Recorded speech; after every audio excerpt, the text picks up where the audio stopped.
Kia ora, boys and girls. Welcome to another episode of The Drop Clutch with me, Ricky V. In this series, I'm interviewing as many metal drummers allegedly from around New Zealand as I can get to. Tonight's a little bit different, just to get some insight into what makes these guys and girls tick.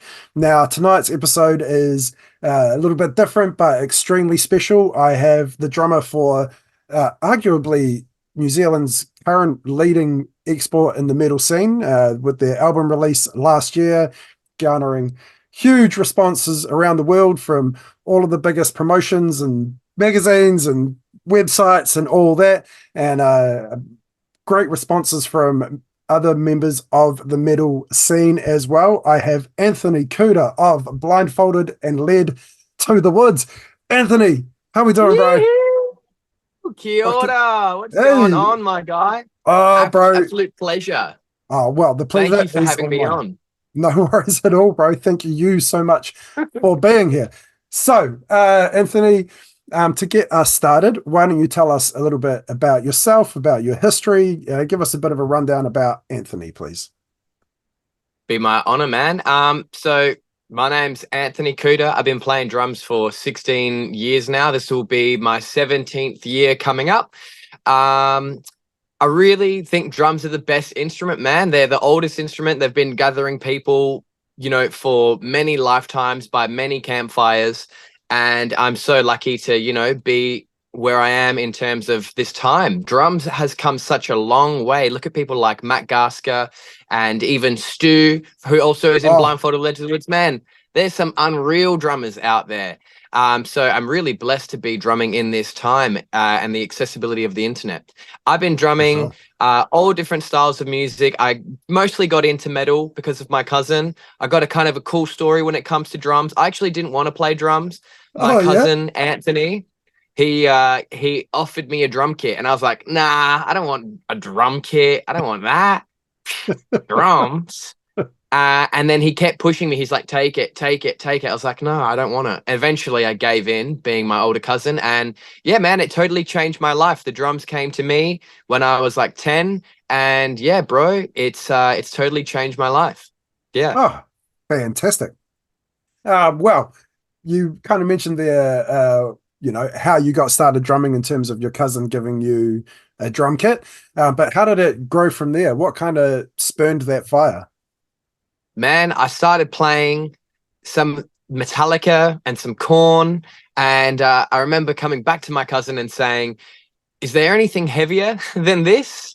And he introduced me to Lamb of God and a bit of Nile when I was in like year 8. And yeah, that really opened up the doors of metal, which was such a release for me.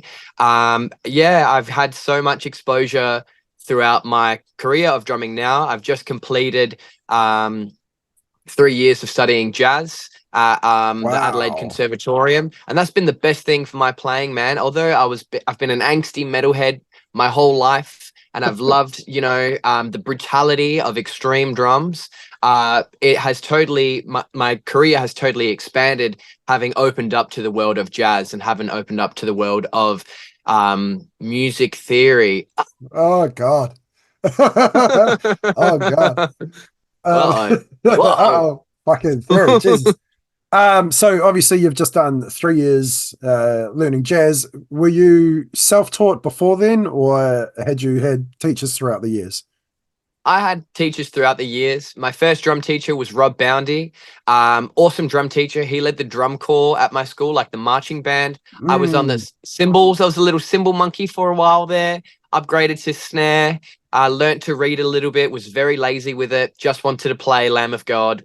And that was most of my teenage years, apart from, getting into high school. I got into another teacher, Brody Simpson, excuse me. Awesome drummer, and not the hip hop drummer from Western Australia, similar name. He was also an extreme metal teacher.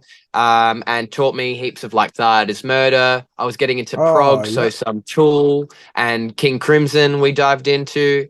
And then eventually, actually, I started teaching at where he was teaching me, which is cool to be on the other side of things. But the one thing I've found along that journey is that, having a teacher, having one person actually lead you is so important, and having friends and people who are in the circle of drumming to lead you and say, oh, try this or try that. It's actually awesome. Being stuck in a shed alone, as a lot of drummers do, is awesome, but it only gets you so far. So I'm really grateful for the community that have helped me grow, you know? Yeah. Sure.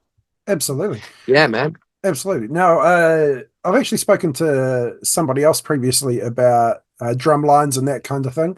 It's something that we are definitely lacking here in New Zealand, especially when you look at obviously there's quality drummers from all over the world, but the quality of drummers, particularly coming out of the States, of course, and how heavily drum lines and that kind of thing are pushed over there, and the quality that it produces, we're definitely missing out here, man. So, yeah, I another one agree. to reinforce. We need more of it for sure. Yes, For sure. same here in Australia, dude. The mindset that it gives to drumming is unreal. It gives such a laser precision focus on whether something is black or white, right or wrong.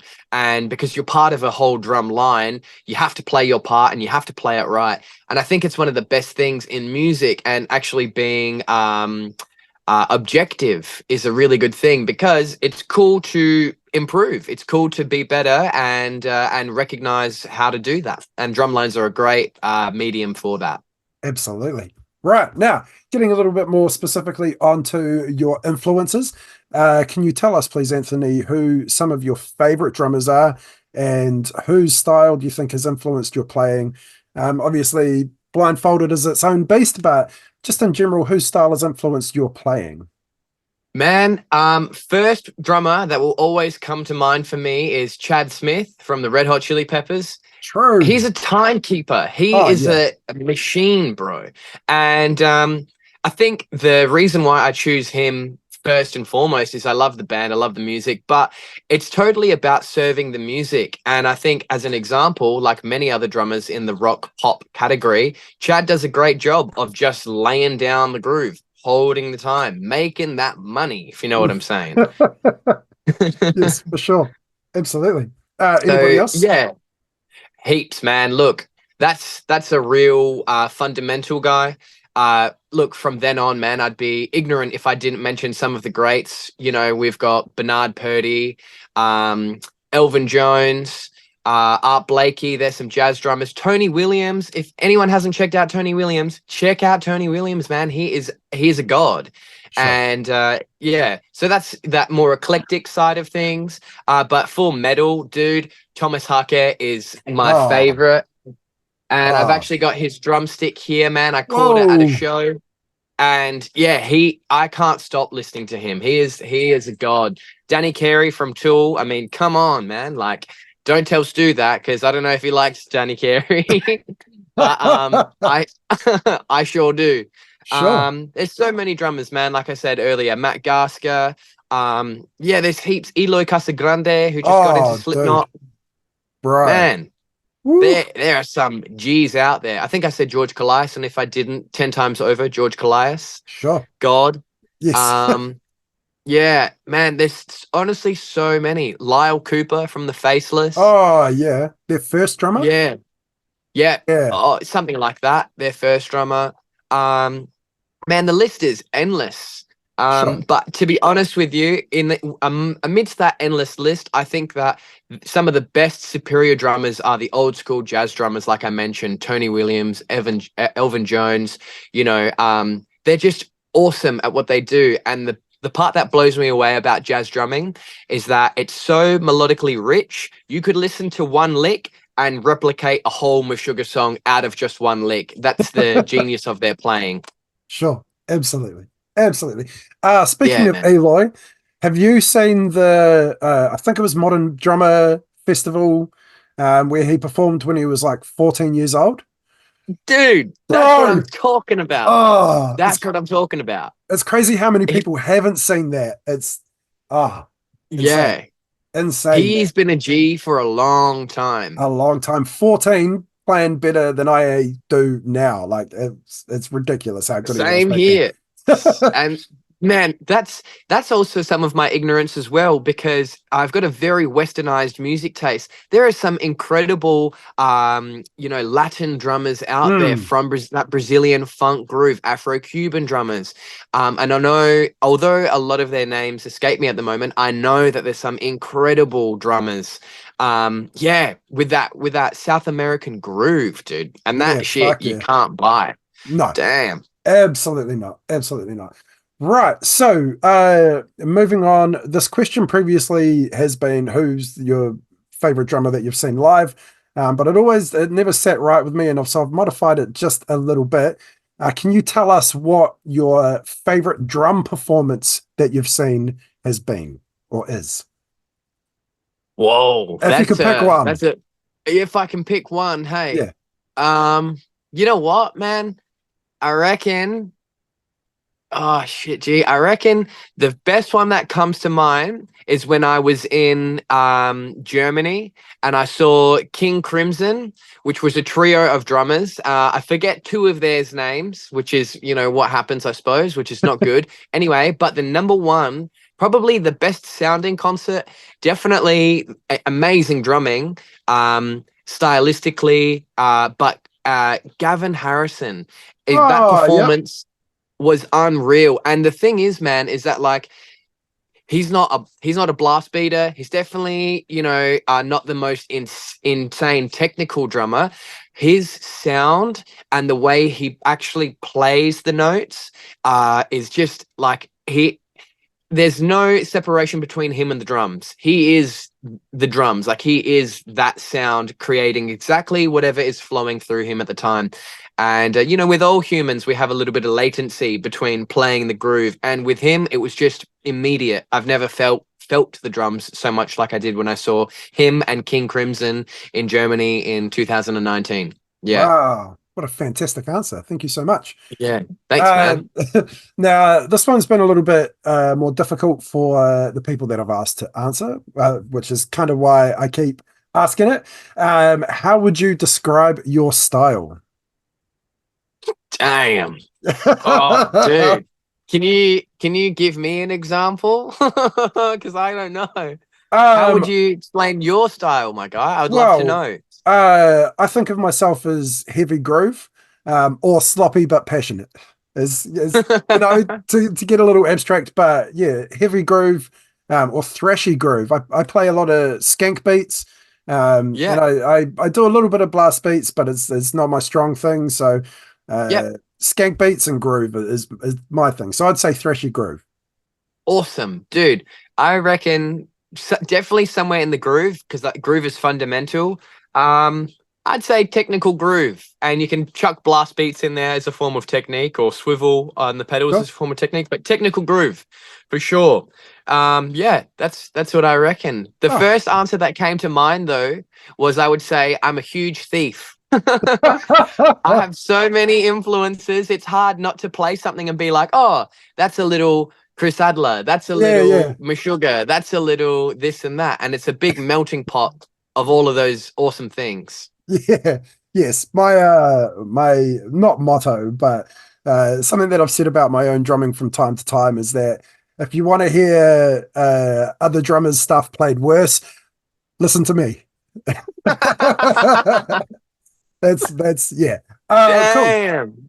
So Oh, very exciting news. You have just come off recording the next album for Blindfolded and Led to the Woods, which I am fucking fizzing for. Any idea yet as to when might be looking at a release for that?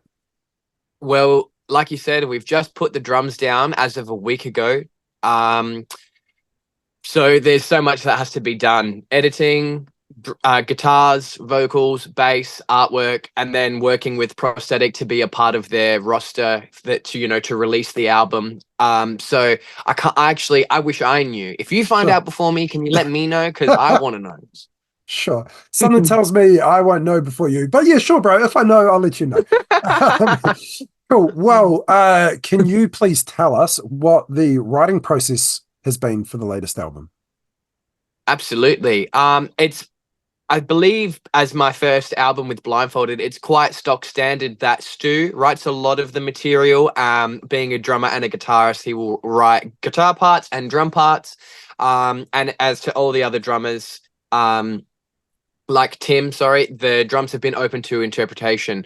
Actually, I'm just going to refer back to a question there of who's like a great drummer or an influence. Man, I'd be lying if I didn't say Tim Stewart. I've been learning all this blindfolded material, and obviously he has had a large input into it, and it's massively influenced how I've been playing with this band. So big shout out to him, dude. He laid down a lot of hard work before I got there, man. So, Yeah. but back on that note, sorry, yeah.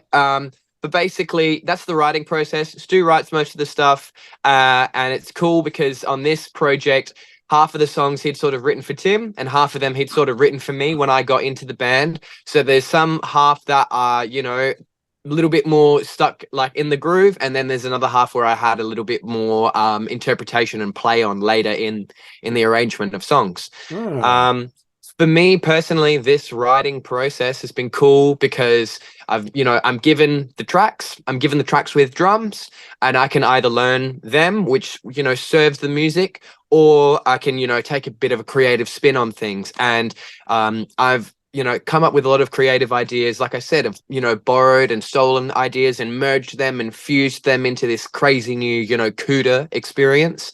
And that is definitely how the drum part writing process has gone for me. So yeah, just a culmination of that and presenting it to the guys. Everyone's loved my ideas. I hope. It's a bit late now if they don't. And yeah, so that's how we came to do the drum parts together. Little bits of hashing out, you know, technique and you know, speed and counting and all that kind of stuff. But that's how it's come about. Yeah. Oh, fantastic. I have to ask, what's it like being in a band that is based a couple of thousand kilometers away? Or however, yeah, no, a couple of thousand kilometers away. It's a question I actually often get. And to be honest with you, my immediate answer is it's totally chill because I love having the set list and what I need to work on. And it's just me here in my shed, and I just practice. I just get it done, you know, and I can take as much time. I don't have to waste anybody's time. It's all on my clock. And I prefer that. I like that because, you know, sometimes I'm lazy, sometimes I'm super efficient, you know. So it's cool. Oh, fantastic. Yeah. Okay. Yeah. Excellent. What a great answer. Thank you very much. Now, obviously you are at the level that you are at. You are fucking pushing all sorts of boundaries. But the drumming journey is never over. Can you tell us if there is a specific technique that you are practicing or working on refining at the moment? Absolutely. Yeah. Hugging the metronome. Literally, the metronome is the only piece of truth in this world. You know, when I'm like on social media, looking at this, looking at that, and then I flick over to Spotify and this new song, and I always flick off my apps and I remember the metronome is the only true thing on my phone. It's the only thing that is of any worth, man. So yeah, literally really sitting with the metronome on the beat, and also having studied a bit of jazz, there's a lot of good emphasis on sitting slightly behind the beat and slightly ahead of the beat. And yeah, just really all of the permutations that you can do around what we call the time. So really sitting on that. And that I just am doing with blast beats and double kick, man. Just I want to be as tight as possible. But also when I'm grooving, it's like if I know where the click is, then I can slip in a little 5. I can slip in a little 7, you know, and yeah, just work around the groove. Sure. Do you guys play with a click live? Absolutely, bro. Oh, awesome. Absolutely, man. It's the best thing. Like it honestly really a is. lifesaver. Oh, yeah. Absolutely. Yeah. Absolutely. You shred with the click? Oh yeah, 100%. 100%. Yeah, you know, when we're not doing the weird counts or tempos that you guys are getting up to, but me personally, my tempo is wavy. If I'm left to my own devices, you know, this bar will be at this speed, this bar will be at this speed, and it just moves like that. And so I prefer playing to a click just so that I can be consistent and reliable for my bandmates. That's really a big thing for me, because otherwise it's all over the show. Yeah, Awesome. It's crazy that more people don't. It's it's a bit of a fuck around to set up, but the value that you get back from it practicing and performing is, incalculable. Oh, it's immense. It's Right? immense. And you're right, playing with someone like Blindfolded, it's very necessary to have that guide to get you through, dude. But aside from that, all the people who don't play with metronomes are fucking awesome, dude. Like who don't play with a click, because human feel is so irreplicable. You can't replicate the actual feel of something. And people brag about being specifically on time and having to be on the click, which I sort of get caught up in sometimes. But if you listen to some of the great jazz albums or old rock albums, they speed Mm, up. By the end of the song, they've sped up 20 beats a minute, but that's what the song wants to evoke in people. And I think that's really cool as well. sure. Uh, Vinnie Paul never played to a click, never recorded to a click. So I'm not sure how big of a Pantera guy you are. Not sure if you can tell I'm a big Pantera guy. I fucking love Pantera, dude. Right. I just went and saw them. Oh yeah, true. With Benanti and Wild, right? Yeah, dude. It Yeah. was epic. Oh yeah, awesome. That's fucking It great, was man. cool. Vinnie Paul's a legend. Rest in peace, my Rest in guy. peace, legend. But yeah, he never played to a click, recording or live, and how great are their albums? Like, I don't care Wow. Are you for real? Ever? ever. Whoa, At least I dude. believe so. I believe so. So I now, just found the same yes. out for Danny Carey. Sorry, dude. I just found out the Whoa, same for Danny Carey for Tool. Yeah, dude. what? No Yeah, way. dude. Oh my Listen God. to his talk with Rick Beato. He talks about never using a click. And I was like, lies. Lie, Yeah, cheat, steal. You know what fuck. I'm saying? That is Unreal. insane. That is absolutely insane. Oh my gosh. All Mm. right. Well, Anthony, we now move along to the second to last part of the show. This is a game that I call First, Last, Best, and Worst. This is where you tell us about your very first show ever, the last gig that you played, the best show that you've ever played. Now, there is open to interpretation. I'll get into that in a bit. And the Yeah. worst show, that is also open to interpretation. But to get us started, can you tell us about the first show you ever played? Shit. I'm trying to think, man. It was 16 years ago at some point. Whoa. Um,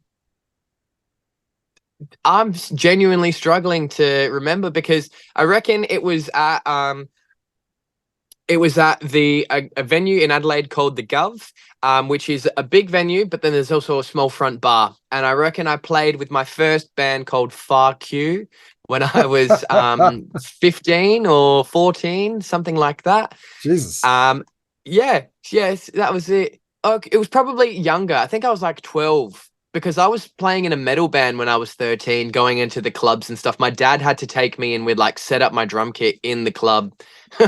Yeah, Wow. years ago. Yeah. Wow. So, That's but fucking awesome. anyway, fuck you. with with me on the drums somewhere there, early teens. And that was Excellent. fun. I was so nervous, but it was cool. Oh, Yeah. fuck yeah. What an awesome fucking time that must have been. Absolutely. It was, It was excellent. yeah. What was your last show, please, Anthony? My last show was with Blindfolded, I believe. Yeah, that sounds about right. Shit, what show was it? I think it was the New Zealand tour, and the final show we played was in Christchurch. And to double down on the answers, that is my favorite show. I think that is the best show ever. Also, um, Really? mainly and simply because of the community that metal brings. Metal is the most awesome community I've ever met in my life. It really is. People, band so closely together. And I had this, I can't believe I had this conversation in 2024 when everyone's so awake and conscious, awoke and conscious. This lady goes to me, despite all the heavy metalness, you're actually a pretty nice guy. I was like, are you crazy? Like metalheads are the nicest, most genuine people I've ever met in my life, dude. Yes. Yeah, I can't believe. Yeah. Yeah. So that's my most recent one, I reckon, and that was probably the best one because I got a photo, and it's just a room full of people who are fucking awesome. They're all such beautiful people, and the vibe was epic. And it was Ben's last show, as well, who's the Ben Atkinson, the guitarist, and that was awesome farewell with him. The community was epic, man, and yeah, I loved that. I thrived off of that, so that was really cool. Wonderful. Yeah, Christchurch has actually got a really strong metal scene at the moment. It's been really strong for a better part of the last decade. There's always been bands down there, but in terms of the bands that they're producing and the effect that they're having on the New Zealand scene, it's just gone up and up and up in the recent years. So awesome, man. What a fucking great time that must have been. And it's so cool to be a part of the community. I absolutely adore the drum sheds or the band sheds. Because like I said, I'm locked here in my little drum room, I'm just going to turn the notifications off. Yeah, I'm locked in my little drum room, and it's cool to, be in the car park and, oh, there's Levi from Organectomy. Oh, there's this guy. Oh, there's this guy, just bumping into everyone and making friends. Yes. Yeah, so I love that community too. It's really awesome. Yeah. Fuck yeah. Dig it. Is it much the same over in Aussie? I'm sure that there is jam rooms. I've been in plenty over my time, but I'm fortunate enough that I have a studio, like rehearsal space here in the shed, and I've had heaps of people here too.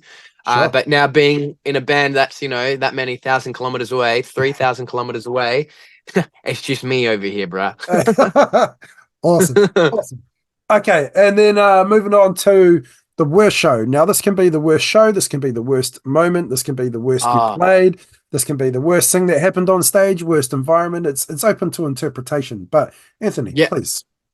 Dude, so there's one, and I was at a party, and this is when I learned that drinking and drumming do not mix for me anyway. Yeah, because I was at a party. I was maybe like 17. I was like drinking, partying, of getting familiar with that, which is alcohol. And man, I got so drunk. I played this gig with this band. I can't even remember the setup, dude. And I fell off the chair. I fell backwards off the kit. Oh man, that's got to be the worst gig I ever have played. Oh, I fell off the freaking chair, man. Oh, gosh. Yeah, so backwards or onto the drum kit? Hey? Backwards or onto the drum kit?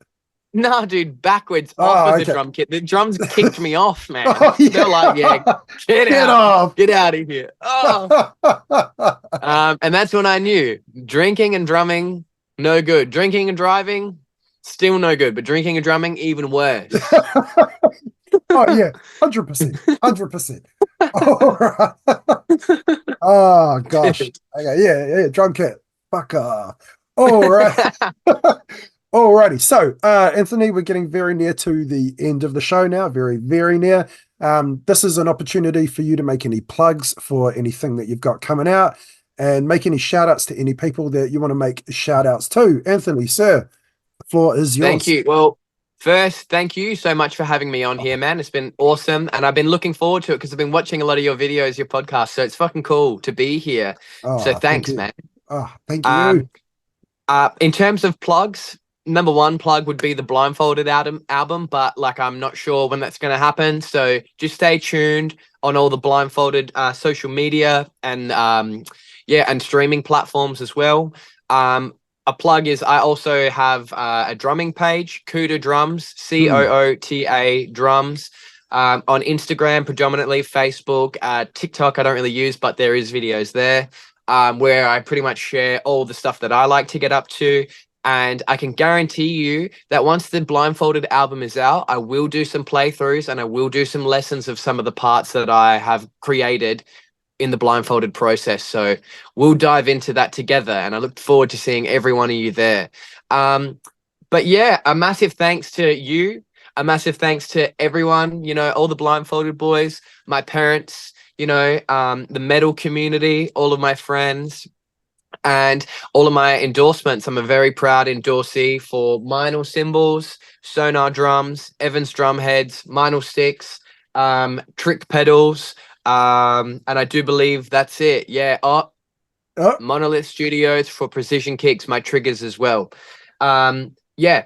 I'm so grateful to have such a great team around me of people that support me, and yeah. But in that same sentence, I'm so privileged that I get the opportunity to do the work and be, disciplined and complete the task of being the drummer that I've always dreamed of being. So yeah. Fuck yeah. What a great amount of words that was, man. That was fucking wonderful. Thank you so much.